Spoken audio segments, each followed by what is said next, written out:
신명기 17장. 너는 흠이 있거나 악취가 나는 소나 양으로 주 너희 하나님께 희생제를 드리지 말지니 이는 그것이 주 너희 하나님께 가증한 것이기 때문이라. 주 너희 하나님께서 내게 주시는 어느 성문들 안에서 너희 가운데 만일 어떤 남자나 여자가 주 너희 하나님의 목전에 악을 행하여 그의 언약을 어기고 가서 다른 신들을 섬기고 그들을 경배하거나 내가 명령하지 아니한 태양이나 달이나 하늘의 군상들에게 경배하여 그 사실이 내게 알려져 내가 그것을 듣고 부지런히 조사했더니 보라, 그것이 사실이고 그러한 일, 곧 그러한 가증함이 이스라엘에서 행해진 것이 확인되면 너는 악한 일을 범한 그 남자나 그 여자를 내 성문들로 끌어내어 그 남자나 그 여자를 돌로 쳐서 죽일지니라. 두 증인이나 세 증인의 입으로 죽임을 당할 만한 사람을 죽이되 한 증인의 입으로는 그 사람을 죽이지 말 것이며 그를 죽일 때에는 그에게 먼저 그 증인들이 손을 댈 것이요 그 후에 온 백성이 손을 댈지니라. 이같이 너는 너희 가운데서 악을 제할지니라. 내 성문들 안에서 다투는 일들이 일어나서 서로 피를 흘리고 서로 다투고 서로 구타하여 내가 재판하기에 너무 어려운 문제가 생기거든 너는 일어나 주 너희 하나님께서 선정하실 곳으로 올라가서 레위인 제사장들과 그 당시 재판관에게 나와서 물으라. 그리하면 그들이 내게 재판에 대한 판결을 보여주리라. 너는 주께서 선정하실 곳에서 그들이 내게 보여줄 판결에 따라 행할 것이며 또 너는 그들이 내게 알려주는 모든 것에 따라 지켜 행할지니라. 그들이 내게 가르칠 율법의 판결에 따라서 또 그들이 내게 말해줄 재판에 따라 내가 행할 것이며 또 너는 그들이 내게 보여줄 판결로부터 오른편이나 왼편으로 치우치지 말지니라. 사람이 주제넘게 행하여 주 너희 하나님 앞에 섬기려고 서 있는 제사장에게나 재판관에게 경청하지 아니하면 그 사람을 죽임으로 너는 이스라엘에서 악을 제거할지니라. 그리하면 온 백성이 듣고 두려워하여 더 이상 주제넘게 행하지 아니하리라. 내가 주 너희 하나님께서 내게 주시는 땅에 들어가서 그 땅을 차지하고 그곳에 거하며 말하기를 나도 내 주위에 있는 모든 민족같이 내 위에 왕을 세우리라 하거든 너는 반드시 주 너희 하나님께서 선정하실 사람을 내 위에 왕으로 세울 것이며 너는 내 형제들 가운데서 한 사람을 내 위에 왕으로 세울 것이니 내 형제가 아닌 타국인을 내 위에 세우지 말지니라.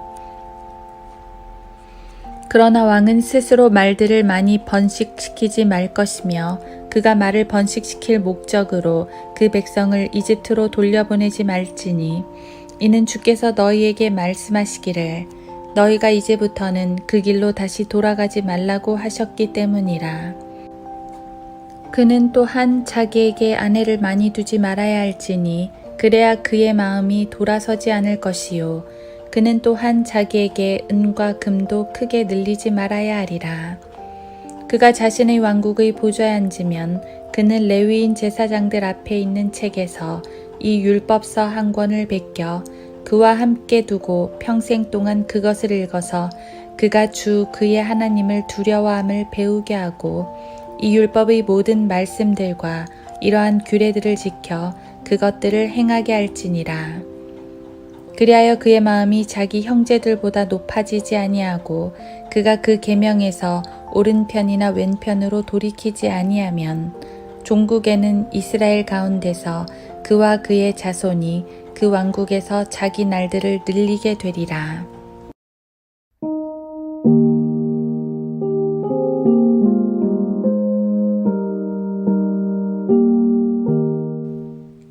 하루 한 장 신명기 17장.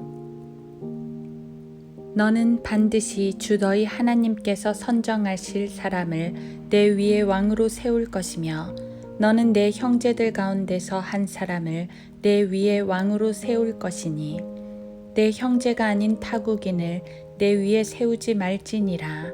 신명기 17장 15절. 이 구절은 왕에 관한 규례의 말씀입니다. 앞부분에서는 재판관들과 연관해 말씀하시다가 14절부터는 왕에 대한 제도를 말씀하십니다. 향후 사무엘의 시대에 백성들이 왕을 요구했는데 사무엘상 8장 5절. 하나님께서는 그 모든 것을 미리 아시고 대비해 주셨던 것입니다. 본문에 따르면 왕의 규례는 먼저 타국인, 즉 이방인을 세우지 말라는 것입니다. 반드시 그들의 형제들 가운데서, 즉 이스라엘 백성 가운데서 왕을 세워야 합니다.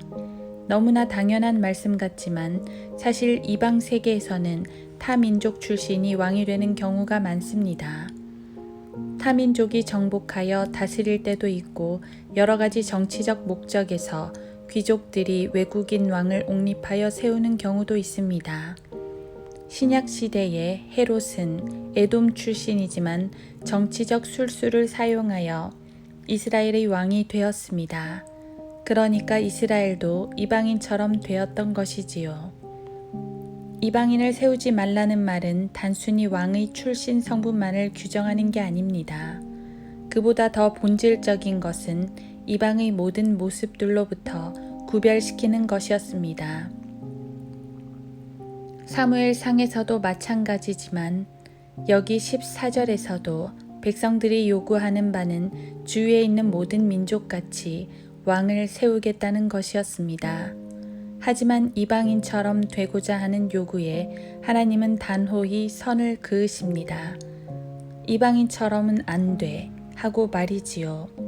그래서 몇 가지 규정을 정해 주셨는데, 첫째는 말을 번식시킬 목적으로 그 백성을 이집트로 돌려보내지 말라 16절입니다. 여기서 말은 군말을 말합니다. 즉 군사력을 의지하지 말라는 것이지요. 그것도 이집트를 의지하다니요. 절대로 안 되는 일이었습니다. 이방인들은 군사력을 의지하고 서로 왕국들을 의지하지만 하나님의 백성은 그래선 안 됐습니다. 오직 하나님만 의지해야 했습니다. 둘째, 아내를 많이 두지 말라 17절는 것입니다.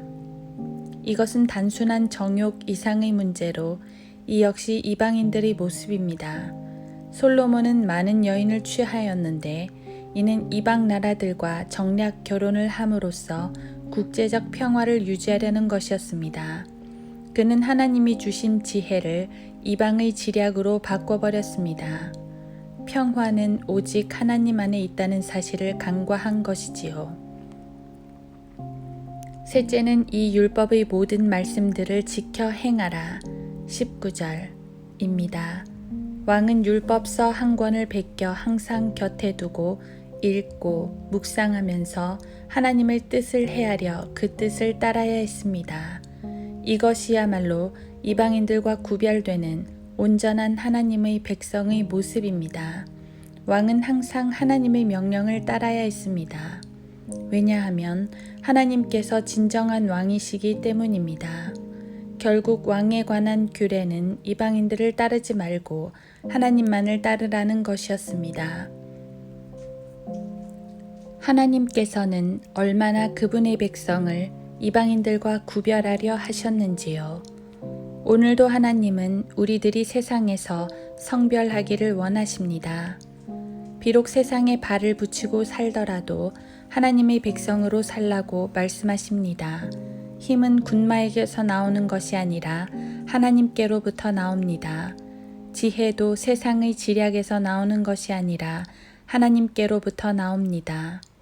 힘과 지혜는 오직 그분의 말씀에 순종할 때 얻을 수 있습니다. 그래야만 세상을 이기고 승리하게 됩니다.